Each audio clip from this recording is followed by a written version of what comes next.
Have you seen the latest documentary to come out on Netflix? It's called The Tinder Swindler. Originally, I had planned for today's investigation to be about his victims, but the more I researched, the more I found myself thinking about con artists, specifically what makes one and how the con works. So don't go anywhere because today's video is meant to inform and educate you on the dangerous practices of con men. And we'll also be diving into the life of the man behind the now infamous name. But first, let me welcome you to today's investigation. My name is Brooke, and this is Armchair Investigator. Thank you so much for joining me as we take a deep dive into the world of Simon Leviev, aka Shimon Hayut, aka David Sharon. While it's easy to say that you would never fall victim to a scam, the shocking statistics prove otherwise. 63% of Americans say they've been a victim of an online scam. Throw emotions and feelings in the mix, and it's easy to see how someone could fall victim to catfishing cons and romance ripoffs. I think in the world of true crime, it's easier to understand how a person you fall in love with over the internet isn't who they say they are. Especially when we hear stories of wives married for decades to someone they had no idea was a serial killer. Still, it doesn't make it any easier to digest. It would appear that the subject of today's investigation, Simon Leviev, crafted a near-perfect formula for running his con. The simplified process? Create an identity, cultivate feelings, gain trust, ask for favors, rinse, and repeat. Simon's most recent con appears to have the same basic outline. The 31-year-old would pose as the son of billionaire diamond mogul Lev Leviev. From the outside, it looked like Simon not only talked the talk, he walked the walk. He proved he was who he said he was by taking the woman he matched with on Tinder on these lavish and impressive first dates. After legitimizing himself and his wealth, he would eventually start asking to borrow large sums of money. Why would a billionaire need to borrow money? To avoid being tracked by enemies in the diamond business. To maintain his safety, he would have to stop using credit cards, debit cards, anything that would leave a trail in his name. Of course, these women didn't have the kind of money he was asking for, so they took out loans and opened up credit cards, in their names naturally, meaning Simon wasn't on the hook to repay any of it.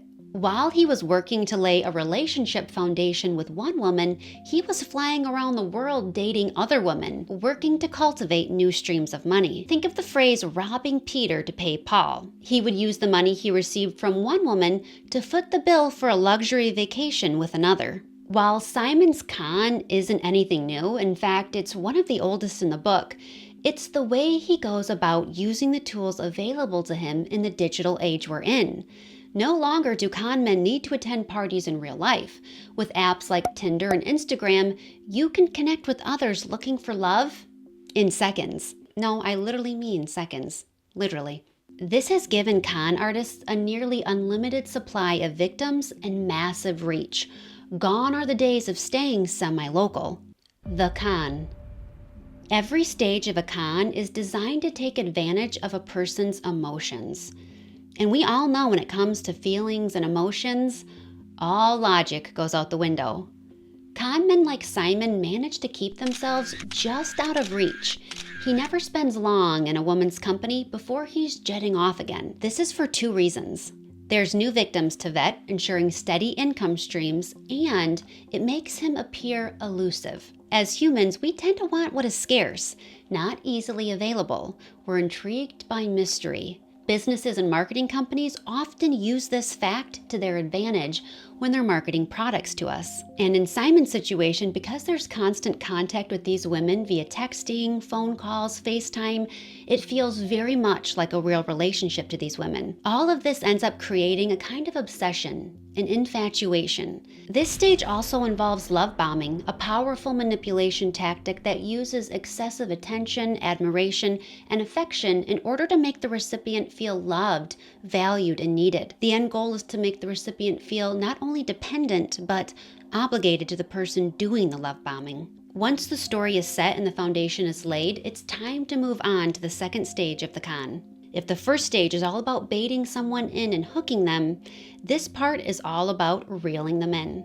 In Simon's case, he has them completely head over heels, swept off their feet, and imagining a future together.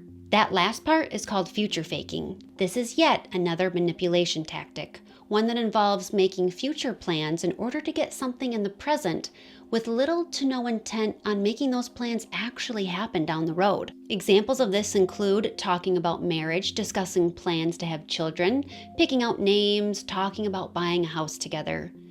These future plans speak to the recipient's greatest desires and goals in life, causing them to become hopeful, excited, go all in, and bond even deeper.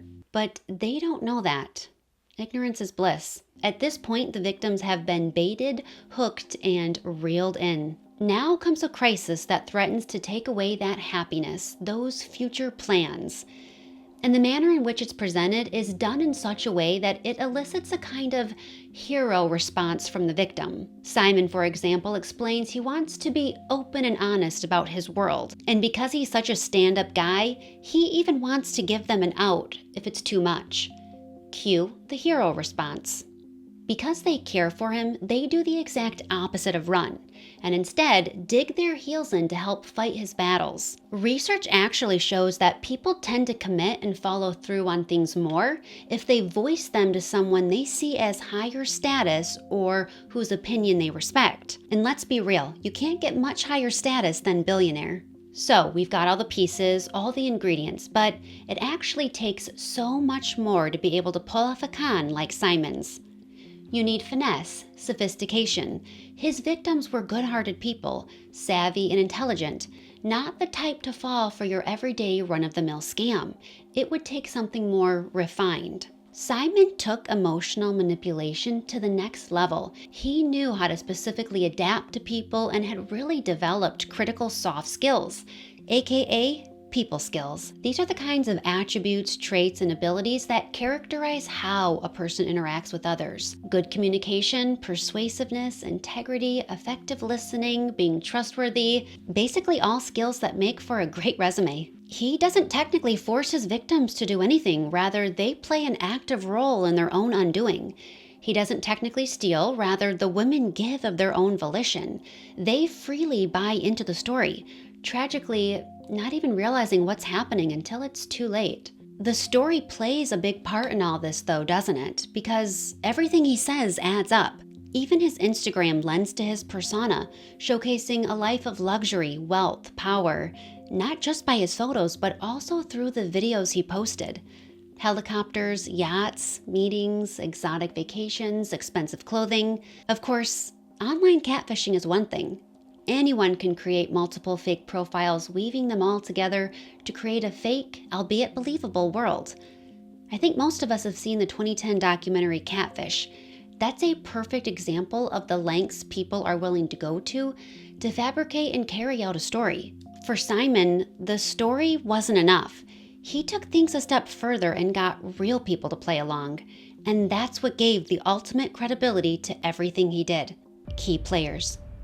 There was his bodyguard, Peter. He really plays a huge part in Simon's game, even if he was completely unaware of what was happening. He has a very strong, intimidating presence. Just seeing Peter at Simon's side would be enough all on its own to affirm that Simon is who he says he is. Logically, who is going to have somebody like this next to them at all times unless they're in real danger? Simon recycles the same photos and videos of his bodyguard appearing injured while protecting Simon. It's unclear if Peter was a pawn in Simon's world. Security experts claim it is easy for bodyguards to be duped because many are desperate for work, which means they end up foregoing and bypassing all background checks and vetting. And let's be honest, I think it's very easy to assume that anybody who is hiring a bodyguard, we automatically look at them as somebody who is in danger, they're in need of protection, and we don't automatically assume that they're the bad guy. At least I don't. Peter's legal team has recently spoken out, saying he's falsely represented in the Netflix documentary and had no idea what Simon was actually doing to his victims. Peter has never been arrested or charged for any illegal activity connected to Simon. If Peter's role was to convince people that Simon had real enemies, his business partner Avishai worked to solidify Simon's wealth status. He would bring Simon documents, contracts to sign, talk about business deals, and the two would even attend virtual business meetings. This was done very strategically, knowing the person they intended to hear the information was listening in. It's not known if Avishai was in on the con or being conned himself, but we do know the two were childhood friends. And Avishai's never faced any charges through being the business partner of Simon Leviev. Besides Peter and Avishai, there were a host of other supporting players. He had personal assistants around him, drivers, and even the employees at the restaurants and hotels he frequented would refer to him by name, all lending credibility to his story. Make no mistake, Simon controlled every interaction with his entourage. One of Simon's drivers spoke out about his experience working with him in 2018. He said Simon seemed like a genuinely nice person. He was charismatic and you couldn't help but want to be around him. He said Simon had a way of making you feel special. That's part of the con. On one trip, he says Simon rented 3 Rolls Royces totaling $7,000 a day. And he had a constant rotation of women around him, claiming sometimes he saw 4 to 5 different women a day. He might end the night with the company of one woman, and by breakfast time the next morning, a new woman would be at his side. Even though the driver didn't work exclusively for Simon, Simon always requested him. This made it appear like he was Simon's personal chauffeur. And because the driver genuinely liked Simon, he always spoke highly of him while transporting Simon's visitors. Can you see how this well-oiled machine runs? Not every person lending credibility to Simon's story was necessarily in on it. He was able to garner people to vouch for him organically. He crafted deeply personal relationships with the people around him. He made his victims feel real moments of intimacy, joy, love, commitment, friendship. These people genuinely felt safe around him, genuinely felt a connection to him. Was any of it real on his end? The early years. So who is the real Simon, and how did he become what he is today? To help answer these questions, we have to go back to a time before Simon Leviev was created. We have to go back to when he was Shimon Hayut, an Israeli native born somewhere between 1988 and 1991. He grew up in a small conservative city outside Tel Aviv called Bnei Brak. And while his family lived in one of the most poor neighborhoods all across Israel, it was home to an ultra-Orthodox Jewish community. Religion was definitely a cornerstone of Shimon's upbringing. His father was a well-respected pillar of the community. For 15 years, he was the chief rabbi of Israel's national airline, El Al, an extremely prestigious position. Due to his father's status, it's assumed that there was a lot of pressure put on Simon to really be this sort of golden child. It seemed like Simon had his own ideas, though. It's said he developed a sense for fashion and caring heavily about his appearance from a young age, wanting a taste of the forbidden fruit, so to speak. And again, this would have been the exact opposite of his upbringing and even what the culture around him was about. It was around the age of 16 or 17 that he decided to leave that strict Orthodox life behind. When we think about Simon now, compared to his simplistic upbringing, it seems he's almost the exact opposite in every way, isn't he? In 2010, at the ripe age of 20, he moves to Cyprus and starts working for the Dead Sea Company. Think skincare and beauty products. It's in a shopping mall, and I get the feeling it's one of those freestanding kiosks, but I can't be certain. I think you see where I'm going with this, though. In my experience, at least, the salespeople at these kiosks are super aggressive, and they don't take no for an answer. I feel like he'd be perfect for that kind of job. Who else feels like they've been personally victimized by these kiosks? Please tell me I'm not the only one. He becomes really good friends with his coworker, 20-year-old Courtney Miller. The two make the most of their shifts together and talk about life. You know how that goes. Simon tells Courtney that he wants to be a pilot and is saving up for flying lessons. Eventually, she'd invite Simon into her friend group and they'd all go out together. Courtney said he was into fashion, the finer things in life, and was always coming up with ways to make money. Only back then, nobody took him seriously. After 6 months of living in Cyprus, Simon returns home to Israel. One day he calls Courtney and tells her that he's actually the heir to an Israeli airline. Understandably, she's confused. When she asks him why on earth he'd be working at a shopping mall then, he tells her that his dad wanted him to learn the value of money. She believes it. Not only that, Simon tells her that when he gets back to Cyprus, he's going to be opening up a few companies and that he wants her to be his personal assistant because of how much he trusts her. Courtney takes a leap of faith and quits her job. Side note, it normally doesn't end up working out when you work for your friends, but I can see why she'd be excited. Her first task? Rent Simon a flashy new BMW so he can show up to all his business meetings in style. Courtney goes to the rental car company where Simon gives the credit card numbers over the phone and Courtney drives off in a rented BMW. She said everything was fine for a month or so until she gets a call from the owner of the rental car company asking her to come in and sign more papers. Simon goes with her. And honestly, I'm kind of shocked that he would even go along. Doing the most. The owner explains there was a problem with the credit card and that they needed to go to the police station to sort it out. At this point, Courtney believes it's all a misunderstanding and isn't too worried. As they're getting ready to walk into the police station, Simon asks her to hold on to his wallet. She soon realizes just how serious the matter is when police tell her that the credit cards are stolen and want to know if she's in on it. Yikes. Meanwhile, Simon's over here keeping his cool and telling everyone that it's all a big misunderstanding and that his lawyer will sort everything out. Simon's calm demeanor continues to ease Courtney's fears until the two are arrested and she realizes she's still holding on to Simon's wallet and the stolen credit cards. The two are charged with international credit card fraud. They spend the next 3 weeks in prison before being released on bail. One condition of their bail was that they had to report to the police station twice a week. It doesn't take long before Simon stops showing up. Yeah, he fled the country. But Courtney is still on the hook. For 3 years, she was in and out of court, and for 2 years, she couldn't leave the country. Fortunately, she is eventually acquitted. During that whole ordeal, which took years, Simon only reached out to her once. Thankfully, she was able to put all that behind her and move on in life. Imagine her shock when a decade later, Simon pops back up on Courtney's radar after a friend sends her an article about the Tinder Swindler. I think I would literally pass out. Because there was an international arrest warrant out for him and he was still going by his birth name, he starts using the identity Mordecai Tapiro in order to avoid legal trouble. I wouldn't even know how to go about getting a new identity. It's crazy that someone so young is pulling off cons like this. I mean, an international arrest warrant is no joke. If you're like me, you're thinking, what in the heck happened during the time he left Cyprus and returned to Israel for all of this to have occurred? This is actually a really notable time in Simon's criminal development, as it's believed that this is when he starts working on his first big con.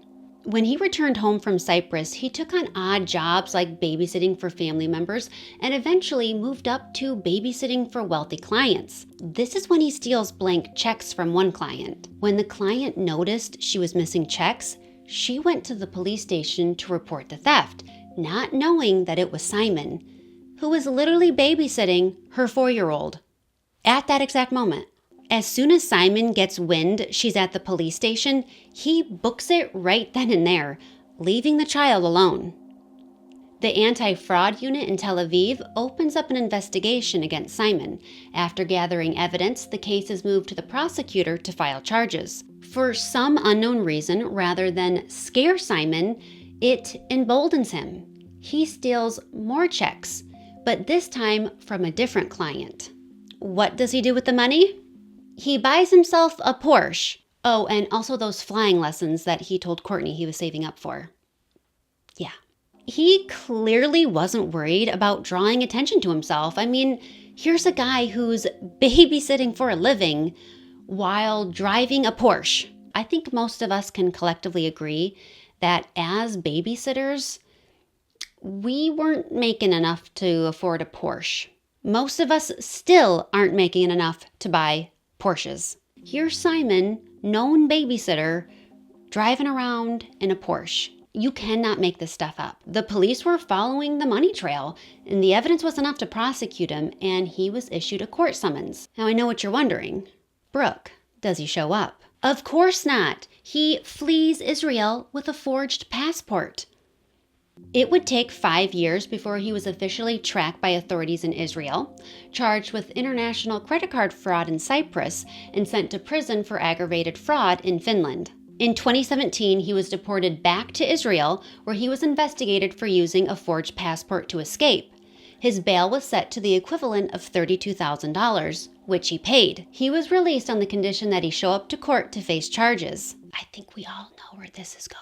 The million-dollar question. Does he show up? I'll give you one guess.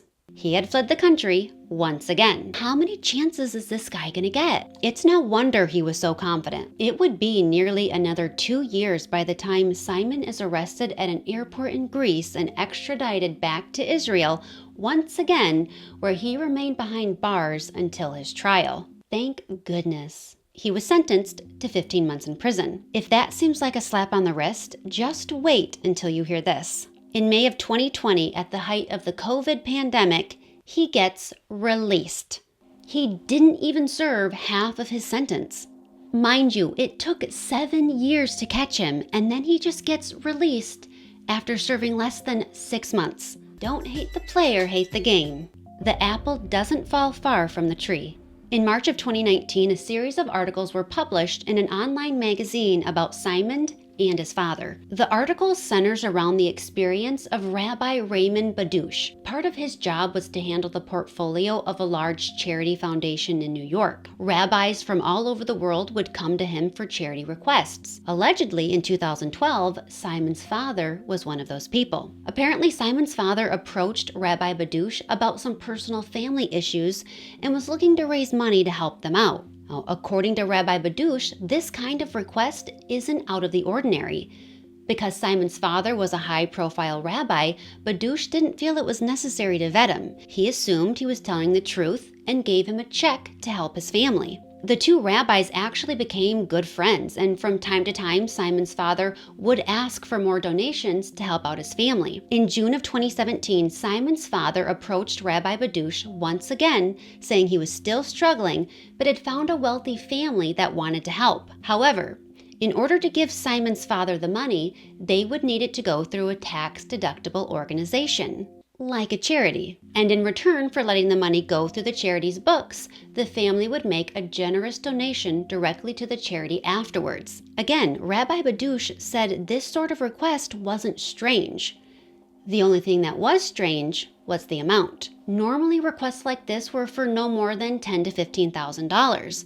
Simon's father was asking for $500,000 to be ran through the books. Rabbi Badush agrees, and Simon's father shows up in New York with numerous blank checks, signed by a company based in Warsaw, Poland called, wait for it, the Tapiro Group, as in Mordecai Tapiro, one of Simon's aliases. What? So some shady business going on. Rather than write one large check, Simon's father writes multiple checks for varying amounts totaling about $500,000. In return, Rabbi Badush writes Simon's father multiple checks from the charity that match the amounts of each individual check from the Tapiro Group. Rabbi Badush asks Simon's father to hold off on cashing the checks from the charity until he could be sure the checks from the Tapiro Group cleared first. Understandable. Simon's father agrees, but 3 days later, Rabbi Badush gets a call from the bank saying that someone was attempting to cash a check for $50,000 against the charity's account. He tells the bank to place a freeze on the account and promptly calls Simon's father. Suffice it to say, both rabbis weren't too happy. When Simon's father learns he won't be able to cash any of the checks, he tells Rabbi Badush that the checks are from the powerful Leviev family. So now we have the Tapiro Group and the Leviev family coming together. And yes, by this point, Simon had legally changed his name to Simon Leviev. Talk about some conspiracy-level stuff. Simon's father tells Rabbi Badush that he would like to set up a meeting to clear the air and quell any fears Rabbi Badush had. He would also be bringing a representative of the Leviev family along with him. Guess who comes rolling up in a Maserati? Yup, you guessed it, Simon. Simon and his father do their very best to help ease Rabbi Badush's fears. What Simon and his father didn't know was that Rabbi Badush actually knew someone who worked for the Leviev family at LLD Diamonds. And after their little meeting was over, he sent them Simon's picture, wanting to know how he was related to the Leviev family. Obviously, the Levievs had never seen Simon. That's when Rabbi Badush realized he was most likely being conned. Insane! Here you have this prestigious rabbi introducing his own son as being part of the Leviev family. I mean, yes, technically Simon is a Leviev because he legally changed his name, but he wasn't part of the Leviev family. And Simon's father completely left out the fact that this so-called representative was actually his biological son. Doesn't seem like something you would just forget. Now, Simon's father has repeatedly denied any accusations of wrongdoing. His lawyer released a statement saying, "My client denies any and all complaints about fraud and or money laundering. My client never cooperated with the son's false representations because he did not know about them at all. And in retrospect, after knowing about them, there was nothing he could do as this concerns an adult son who is responsible for his own actions." Naturally, this has led many to wonder if Simon's father had been conning people, and perhaps that's how Simon learned the ins and outs. There's always a lesson to be learned from our mistakes. Depending on what it's about or how costly it is, mistakes can be enough to completely deter us from doing something ever again. But not for Simon. Prior to his most recent Tinder scandal, he was caught in Finland in 2015 for doing almost the exact same thing. He conned 3 women out of more than 100,000 euros. But back then, he wasn't going around as Simon Leviev. Instead, he was posing as Mordecai DePiro. And his business wasn't in diamonds, rather, he was an arms dealer. His first victim in Finland was cheated for 38,000 euros. His second victim and her parents were conned for 13,000 euros, and the third victim lost 60,000 euros. Later that year, one of the women reported Simon to authorities. When he was arrested, he had a slew of fake documents on him: 2 forged Israeli passports, 3 forged Israeli driver's licenses, 2 forged Israeli flight permits, 5 forged American Express credit cards, and a partridge in a pear tree. He was prosecuted under his real name, Shimon Hayut, and sentenced to 3 years in prison for aggravated fraud. When he gets out, he goes right back to conning like nothing had changed. It's as if he spent his time in prison thinking about how he could become a better con artist. Over the years, the same question has been posed over and over. Are people like Simon capable of having real relationships? I think forensic psychologist Claire Danes explained it best. In Simon's situation, he was using fake names, so how real could any relationship he have be?